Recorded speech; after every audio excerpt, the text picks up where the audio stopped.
tal? Bienvenidos a este espacio donde vamos a hablar de una nueva idea genial. Y en este caso vamos a hablar de arte, la escultura. Y me acompaña, como siempre, mi querido Gerardo Laveaga, para descubrir por qué esa manifestación, al igual que el dibujo, que la pintura, se ha convertido no nada más en una arte bella, en unas bellas artes, sino en una idea genial. La escultura, Isabel, está ligada al origen de la humanidad. Cualquier mito que tú leas, o casi cualquier mito del origen de los seres humanos, tiene que ver con la escultura. En el mito hebreo, Dios toma arcilla, moldea al hombre, hace una estatuita y le sopla. Sí. En nuestra mitología también, Kukulcán, los crea de lodo, se le deshacen luego de madera y luego de maíz. Pero son esculturas que hacen con madera, con lodo o con maíz. Y lo mismo en Babilonia y lo mismo en China. La escultura está ligada a la humanidad. Y si tú te das un salto a nuestra época, una escultura, un muñeco de alambre, bueno, es de fierro, pero casi es de alambre porque es flaco, Giacometti, cuesta $141 millones. Increíble. La escultura cuenta, la escultura afecta, la escultura define nuestra vida, nuestra forma de pensar, de sentir, de entender la belleza, de entender el amor, de entender la guerra. Y por supuesto que lo que dices es absolutamente cierto, porque no hay nada más humano que querer representarnos y esculpirnos. Escultura viene de sculpere, en latín, y es hacer una representación justamente de aquello, no nada más nosotros mismos, sino de lo que observamos.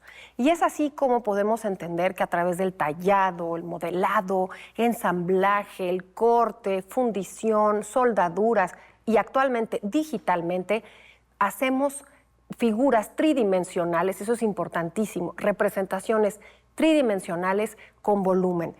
La escultura, Gerardo, no la podemos entender sin el espacio en donde va a estar. Fíjate que en muchas ocasiones uno pensaría que la escultura da igual el espacio en donde habite. Y sin embargo, el artista, el escultor, tiene que considerar justamente el vacío en donde va a irrumpir ese volumen para que sea una obra redonda y una obra magnífica. Y nos podemos ir, si me permites rapidísimamente, brinco a esa grandísima escultura que tiene la fama de ser la más bella y la más hermosa del Renacimiento, que es el Rey David, esculpido por Miguel Ángel, que lo encontramos en la Academia en Florencia. Estaba diseñado para estar con otras 12 figuras del Antiguo Testamento a las afueras de esa magnífica catedral de Santa María de las Flores en Florencia. Y sin embargo, que estuvo mucho tiempo en la Galería de los Oficios hasta 1873, cuando habita en el interior actualmente, hasta la fecha, en la Academia, parece ser que estuvo hecho siempre para ese espacio. No todas han tenido la misma suerte. Y aunque la escultura tiene que ver con espacios, con relieves, como bien lo has dicho, también tiene que ver con los instrumentos y con los materiales que hay. Los antiguos egipcios, en el año 1300 antes de nuestra era, trabajan la piedra con mazos, con escoplos, con las herramientas primitivas que tienen, y con pura piedra. Sí. Y por eso son esculturas impresionantes. Abu Simbel, las 4 imágenes del faraón, son deslumbrantes, pero son toscas, no tienen el detalle que poco a poco van a ir teniendo. Antes, además, los escoplos, el fierro, era cobre y el cobre se doblaba. Claro. Cuando se crea el bronce, cuando se crea el hierro, ya tienen instrumentos muy fuertes. Y ya los cinceles pueden destrozar la piedra y darle mucha más forma.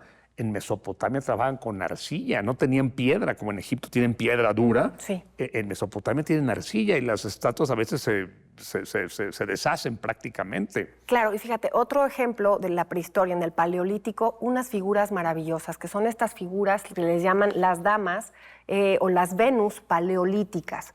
Estamos hablando de hace 30,000 años de antigüedad y estaban hechas con un material, una piedra que le llaman sílex, así como un tipo de obsidiana, pero lo que hicieron fue representar a estas mujeres completamente exuberantes porque tenían que ver con la fertilidad, lo femenino y la fertilidad.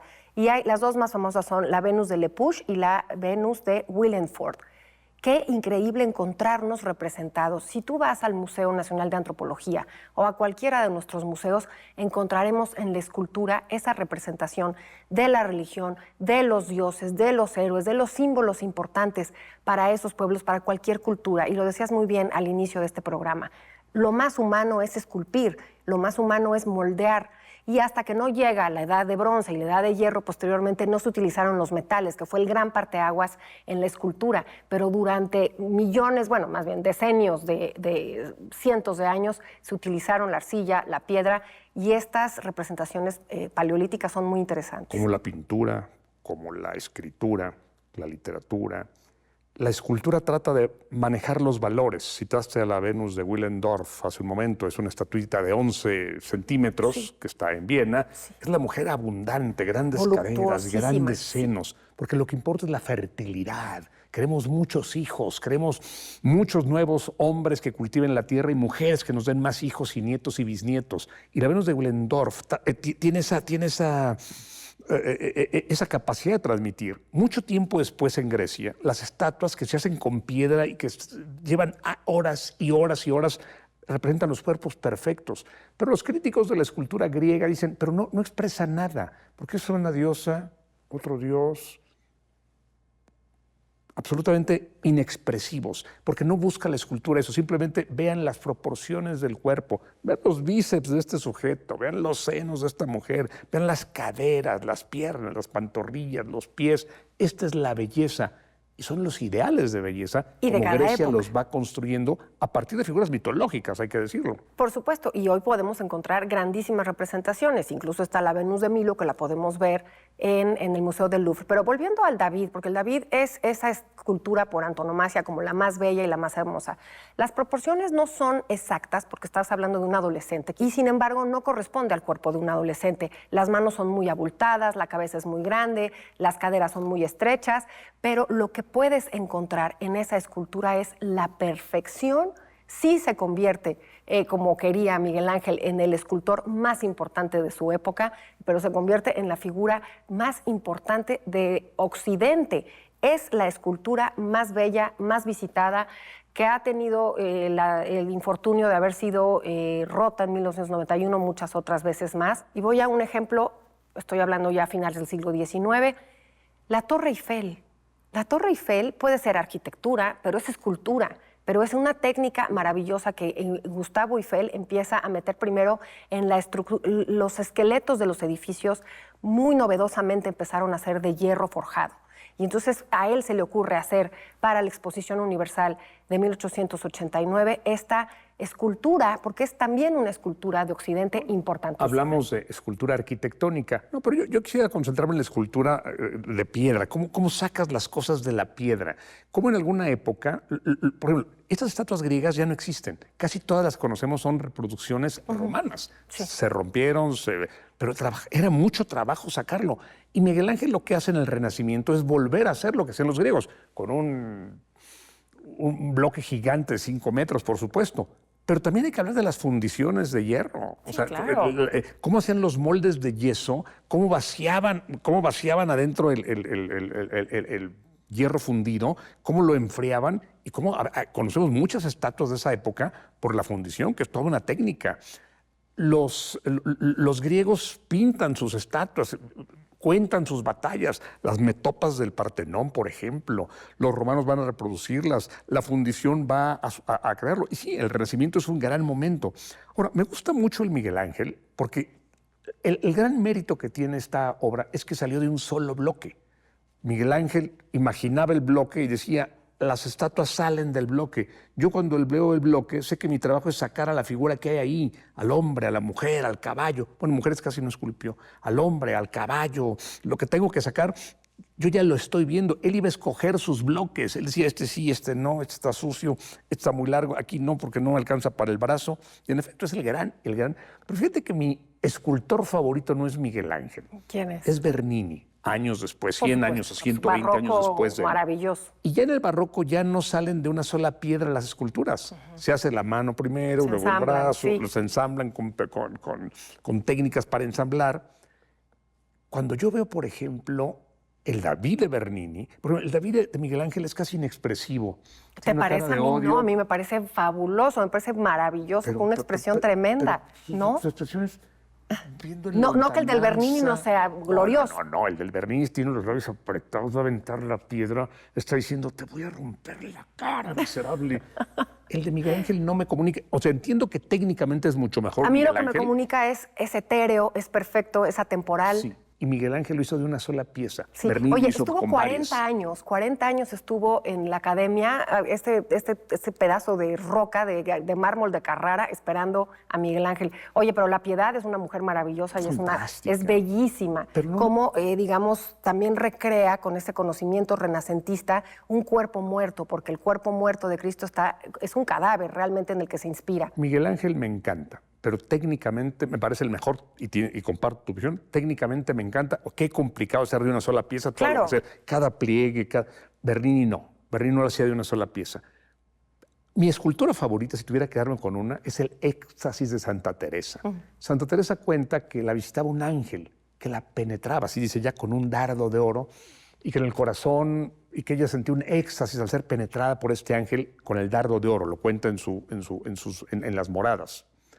Y Bernini, burlón, dice, bueno, vamos a hacerte ese éxtasis divino. Y pinta a Santa Teresa, la puedes ver en Roma, en Santa María de la Victoria, la gran estatua, donde está la santa en éxtasis. Pero no es un éxtasis divino. Aunque el ángel está penetrando con un dardo de oro, el éxtasis no es divino. Claro. Tú lo ves y dices, esto es un genio. Oye, Bernini me parece insuperable. Es insuperable y sin duda estamos hablando del barroco maravilloso, pero yo también quiero hablar de un barroco muy, muy mexicano, un barroco muy novohispano, porque obviamente también tenemos que entender que durante siglos representó esa divinidad.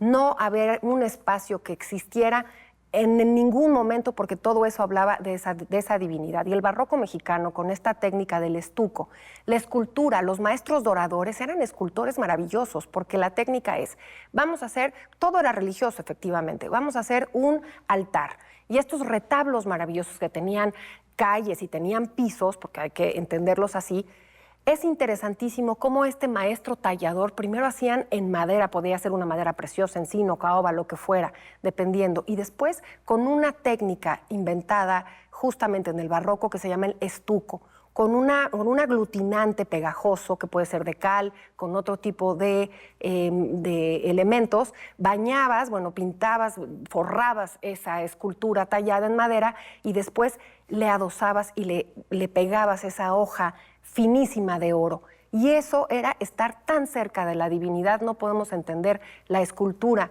nuestra cultura y lo que significan, obviamente todos los santos representados en esas esculturas, unos con unos escorzos imposibles, muy manieristas, muy justamente de esos siglos del virreinato, pero los maestros escultores fueron grandes estrellas de rock en el virreinato. No podemos olvidar la columna, digamos, en el altar de la catedral, que está hablando de la columna salomónica, que está también en San Pedro. Y las columnas eran muy de los romanos. Ya ves, las victorias de Trajano, están en la columna de Trajano, con puras esculturas contando cómo derrotan los dacios. En China, estamos dando saltos en el tiempo, los guerreros de Xi'an, que son una serie de guerreros que cuidan la tumba del emperador. Ahora, por ejemplo, la época prehispánica, de la que tú conoces mucho, pues era muy sencillita la escultura, jarritos, estatuitas, idolitos, que me parece de barro, porque no tenían los materiales ni los instrumentos. Y las cabezas olmecas. Sí, y el Tlaloc, sí. Son masivas también, sí, grandes, monumentales. Toscas, sí. No me emocionan. Entiendo su importancia, claro, pero no me emocionan. Y qué importante es que tú trabajes en tu época con lo que tienes. Fíjate, yo creo que hay un escultor que puedes ver en Nápoles, es de una preciosidad y de una minuciosidad, que se llama Giuseppe San Martín. Yo creo que es mejor que Miguel Ángel incluso, con más talento, pero tuvo un problema, que nació 250 años después de Miguel Ángel. Uy. Entonces ya Miguel Ángel ya lo había hecho, claro, ya lo había logrado, ya no es posible sí, ya no es lo original. Al y hablando de ese tiempo y del tiempo se nos acabó, querido Gerardo, nos tenemos que despedir de esta idea genial que es la escultura. Acompáñennos en el siguiente programa.